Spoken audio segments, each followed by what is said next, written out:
hair stands on your neck, and your heart beats faster, because you're part of the roaring excitement of something special that happens only once a year. This is one of the great stock car races in the world, the Southern 500, and this is its silver anniversary.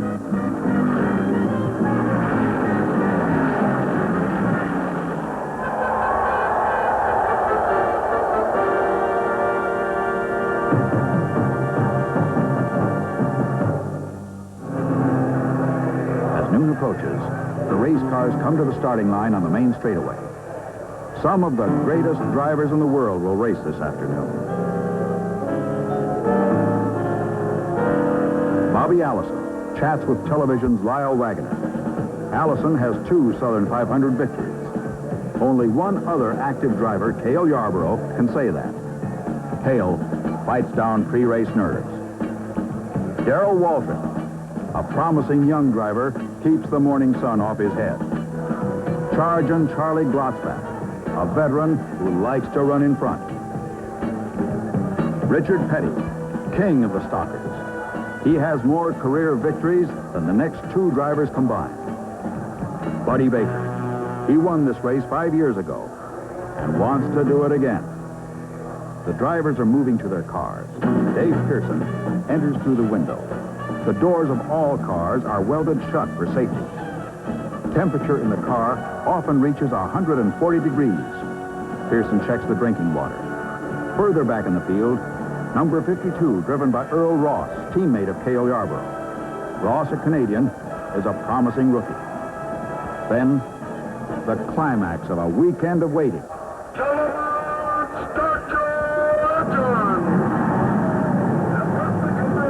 20,000 horses roar to life. 70,000 fans come to their feet. 40 cars ready for a warm-up lap. On the pole, inside front row, is Richard Petty. Next to him, Buddy Baker, 2 sons of racing fathers. As youngsters, these boys played in the infield while their fathers raced on this famous track. This marks a quarter of a century of stock car racing at the Darlington Raceway. Average speed of the 40 starters is 144 miles an hour, almost twice the winning speed of 25 years ago. Stock car racing came into its own on this track. Here, a little-known Southern sport first attracted national attention. Here, the fans gathered and their cheers were heard all across the nation. On the backstretch into the 3rd turn. Petty and Baker in row 1. Pearson and Yarborough, row 2. Allison and Waltrip in row 3.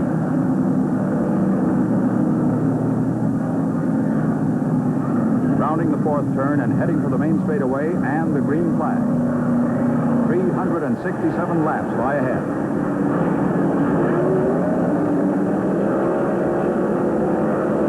The green flag drops, and they're racing. Richard Petty takes the lead as they dive into the 1st turn. Buddy Baker holds 2nd. Dave Pearson is 3rd after a clean, safe start. On the backstretch, full speed ahead. Petty in command as they streak for the 3rd turn, one of the toughest in all racing. Handling is as important as horsepower on this track. Coming off the 4th turn, Buddy Baker drops down to challenge for the lead.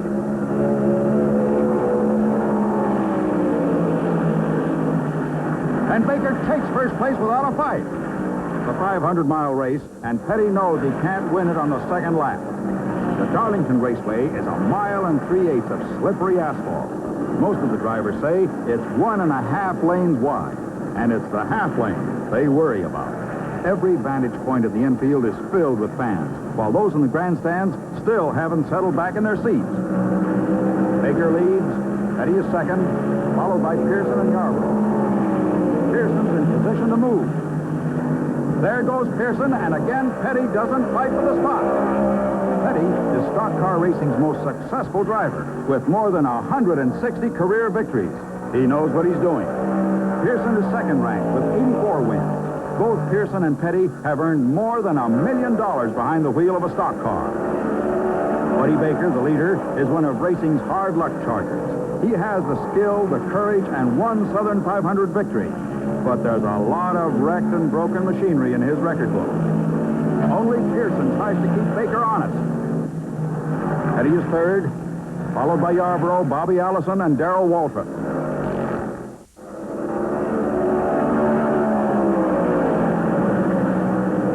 They've run the early laps at better than 148 miles an hour, turning the mile and 3/8 in less than 33 seconds. A car's out of control in the backstretch. There's heavy traffic. Look out!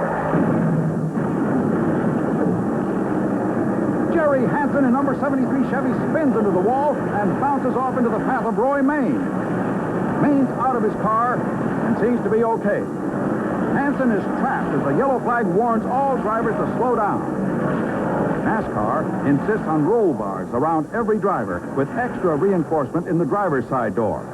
Hansen's pinned by the bent metal, but he's glad to be alive. Just before the impact, Main turned his car to avoid a head-on collision. While the track is cleared, the leaders pit for gas and tires. After these pit stops, there will be a new set of leaders. Hansen's going to the field hospital. He's shaken, but not seriously injured. Fans are quiet, waiting for a report on Hansen. No one wants to see a man hurt. There's Hansen's car, with the reinforced door that probably saved his life. NASCAR, the National Association for Stock Car Racing, sets high safety standards. The green flag flies, and Darrell Waltrip sets the pace. He inherited the lead as the others pitted. Right behind Waltrip are NASCAR champion Benny Parsons, Bobby Allison, and Cale Yarborough. Pearson, Baker, and Petty are a few yards back. There goes Allison, putting Benny Parsons in his back pocket. Yarborough tries to follow Allison, but can't do it. The track is narrow, and Parsons is fast. Yarborough keeps the pressure on. He uses the traffic on the backstretch to get past Benny Parsons. The leaders must thread the needle at 150 miles an hour as they run up behind slower traffic.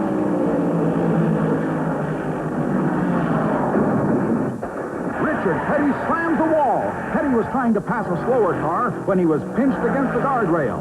He's damaged both ends of his car. If Petty stays in the race, he'll earn points for the national championship. He wants to drive to the pits. Perhaps his crew can make the car run again. It won't go forward, so Petty tries reverse. Here's a second look at that accident. As Petty spun, other drivers managed to slip past or jam on the brakes. As Buddy Baker stood on the brakes, he was hit from behind by Richie Panch, who could not slow down in time. Baker was pushed to the wall, and his car may be seriously damaged. Petty ends up on the track apron as Baker heads for his pit. Baker, who qualified at better than 150 miles an hour, is mad as a bull looking at a red flag. His car was really running, but after one look at that front end, Baker knows he's through for the day. Richard Petty's given up and walks back to the pits. His race car is coming in, on the hook. Baker, all 6 feet 5 inches, sees Richie Panch, 5 feet 7, coming into the pits. Richie's lucky his pit is at the other end of the road. Baker's crew decides to park. The car is too heavily damaged to run. With another set of pit stops behind them, Bobby Allison is the leader, and he's closing on Dave Pearson, who has fallen off the pace because of an unscheduled pit stop. Allison gets by Pearson, putting him a full lap down. There goes Cale Yarborough following Allison. Yarborough's in second place.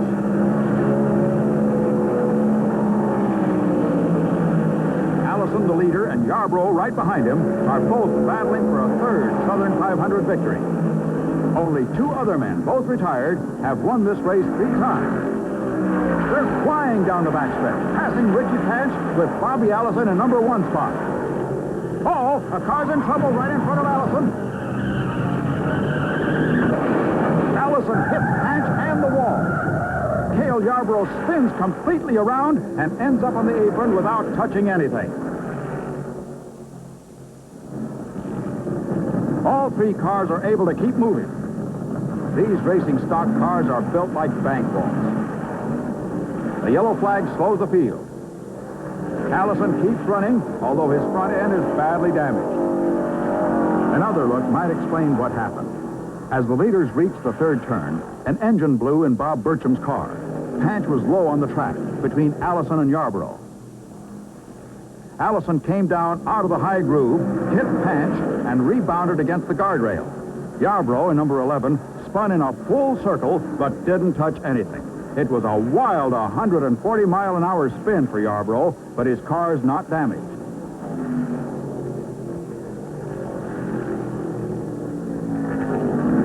The yellow flag brings most of the field to the pits for fuel and fresh tires. Allison's car owner, Roger Penske, marks the spot on pit road for Allison. The left front is damaged. Allison's driving the only Matador on the NASCAR circuit. Yarborough Chevy is in the pits and no worse for wear. His crew changes tires. Spinning at racing speed wears them down like an eraser held against a grinding wheel. Tails rolling, but Allison is having some quick body work done that will upset the aerodynamics of the car. Allison won't be able to run at top speed. The green flies again, and Benny Parsons, in number 72, is the leader, with Darrell Waltrip nudging his tailpipe. Richie Panch, involved in 2 accidents today, is still running. With Baker and Petty out, with Allison and Yarborough involved in accidents, and with Pearson a lap off the pace, this is a golden opportunity for older veterans like Parsons and for eager young drivers like Waltrip. Neither man has a major sponsor. You can't win unless you have money, and you can't get sponsorship unless you win. Racing's a tough way to earn a living. First place today will pay $25,000, and that will buy a lot of racing parts. Parsons gets loose in turn 1, and Darrell Waltrip in number 95 Chevy grabs first place.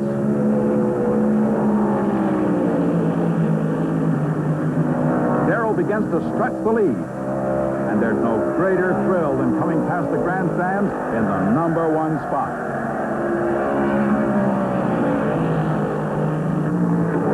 Oh, there's a car into the wall. It's Benny Parsons with Richie Panch right behind him. And there goes Dave Pearson. Pearson cracks the wall.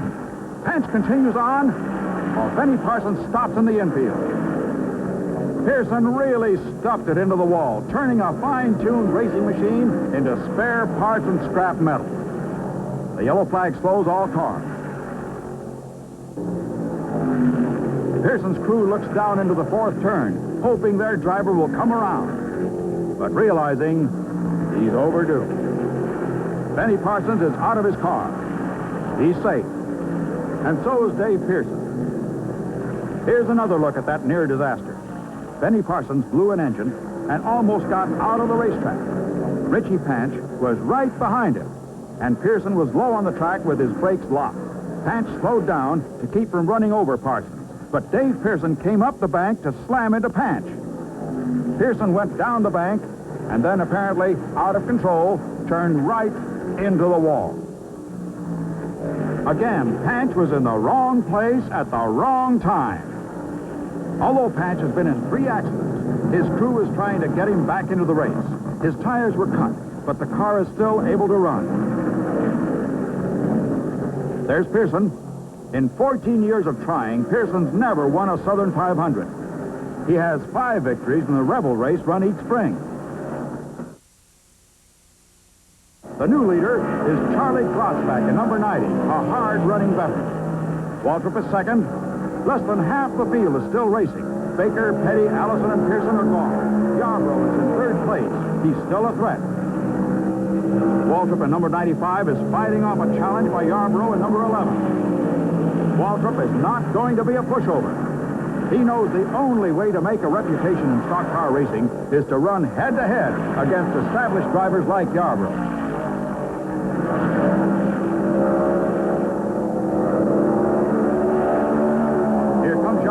Diving low, but Waltrip holds him off.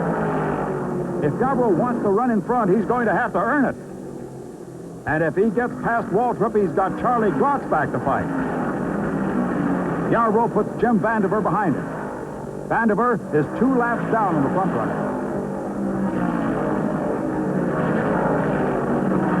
Meanwhile, Charlie Glotzback in Ford number 90 keeps a heavy foot on the accelerator in position 1. Glotzback is tough on cars. Because he always races to win, he's blown more engines and bent more chassis than any other active NASCAR driver. Yarborough and Waltrip are still battling. Waltrip showing the fans and the mechanics along pit wall that he can run with the best of them. Although Waltrip hasn't won a big race yet, this showing may get him better equipment in future events. Yarborough's car is set up by Junior Johnson, a master mechanic who prepared the last 2 Southern 500 winners. Yarborough has thousands of miles of experience on this track. Charlie Glotzback, the leader, suddenly slows down. There goes Waltrip and Cale Yarborough streaking down the backstretch as Waltrip takes the lead.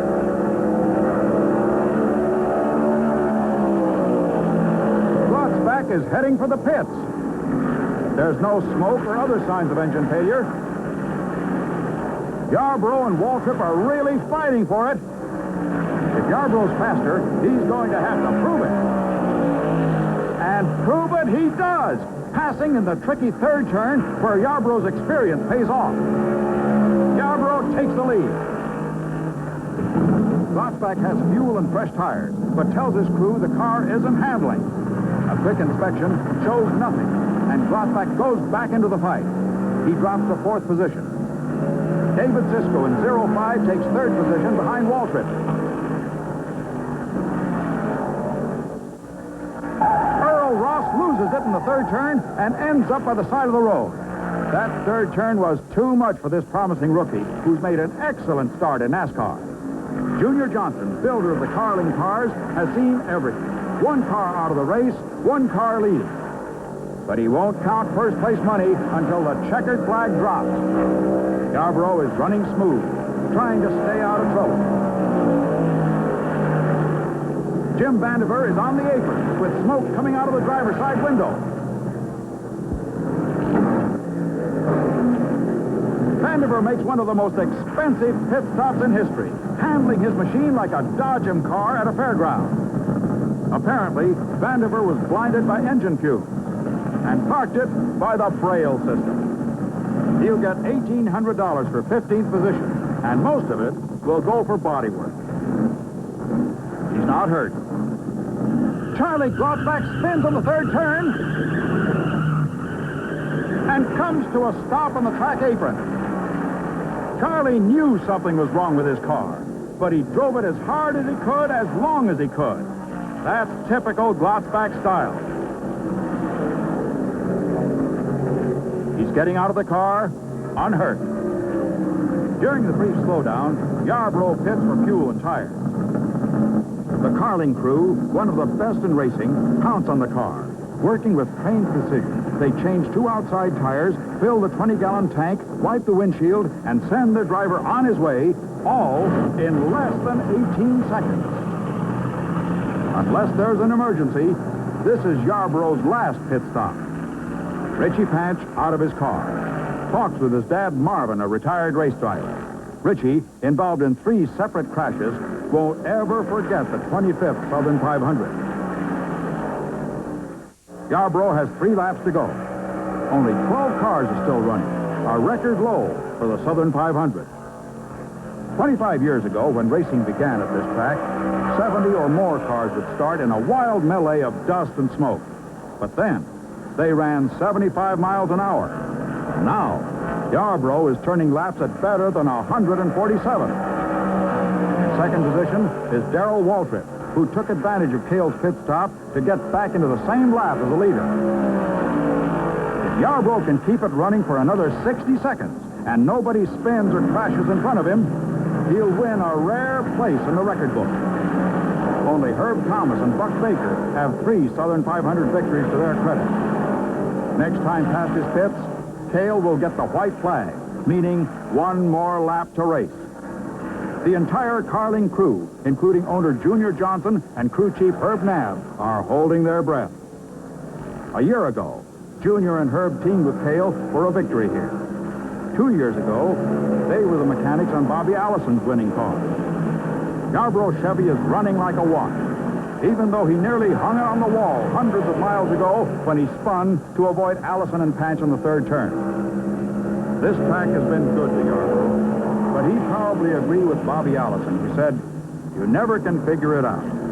There's something mysterious about this track.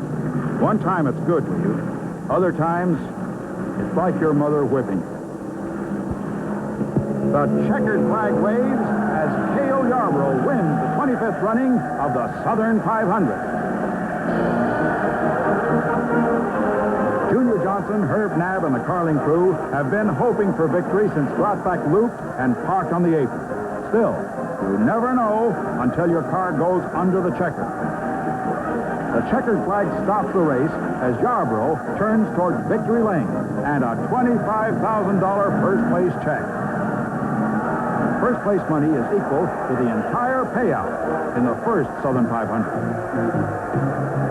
This is Yarborough's third victory before a hometown crowd, and he couldn't be happier. Yarborough's average speed was only 111 miles an hour, as many laps were run under the caution flag. But Yarborough was able to turn laps at better than 148 when the track was clear. The newsmen focus on the winner, but behind every race driver stand men like Junior Johnson, who build these racing machines. Also in victory lane is Darrell Waltrip, second place finisher, who takes home $10,000 and the Bob Colvin Little Guy Award as the top independent driver. Joining Cale are his wife, Betty Jo, and one of their 3 children. When stock car racing started here 25 years ago, Cale, then 10 years old, slid under the fence to watch drivers like Johnny Mance, Fireball Roberts, Joe Weatherly, and Speedy Thompson. Those drivers are gone, and the hero worshiper is now the hero. In the crowd of 70,000 are youngsters who dream of becoming tomorrow's Cale Yarborough, Richard Petty, Dave Pearson, and Bobby Allison. For those who no longer dream of winning the Southern 500, it's been a beautiful day and a great race. For the Darlington Raceway, it's been a marvelous 25th anniversary celebration and the beginning of another quarter century of excitement at the Southern 500.